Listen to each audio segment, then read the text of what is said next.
আজকে সকাল সকাল ঘুম থেকে উঠে চলে গিয়েছিলাম ছাদে। সকালের প্রকৃতি দেখতে একটা অন্যরকম অনুভূতি। তারপর যেয়ে দেখলাম ঢেঁড়স গাছে ফুল হয়েছে, কি সুন্দর, মাশাআল্লাহ। চলে আসলাম নিচে, রুটি দিয়ে ডিম পোস্ট নাস্তা করছি, সকালে ব্রেকফাস্ট। দেন খাওয়াটা শেষ করে চলে যাব রান্নাঘরে দুপুরে রান্না করতে। এখানে আমার শাশুড়ি দেখতে পাচ্ছি দুন্দুল আর আলু দিয়ে আজকে বাইলা মাছের চচ্চড়িটা করবে। দেখতে যেমন লোভনীয়, খেতেও এই চচ্চড়িটা খুব মজা হয়েছিল। দেন এখানে ডাটা, আলু, লইট্টা শুটকি দিয়ে রান্না করবে। আরও দিয়েছে পুঁই শাক, তারপর কাঁঠালের বিচি, তারপর করলা দিয়ে আলু দিয়ে বাইলা মাছের চচ্চড়ি, সরিষা, কাঁচামরিচ আর পেঁয়াজ বেটে দিব আমি।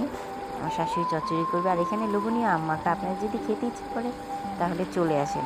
বিকেলে আমার হাজব্যান্ড আইসক্রিম নিয়ে আসছে, তো বাচ্চাদের সাথে ভাগাভাগি করে খেয়ে নিলাম। এরপর আমার খুব মাথা ব্যথা করছিল, তো একটু আম কেটে একটু মশলা দিয়ে খেলে মাথা ব্যথাটা কমে যাবে। আসসালামু আলাইকুম, সবাই ভালো থাকবেন, টাটা।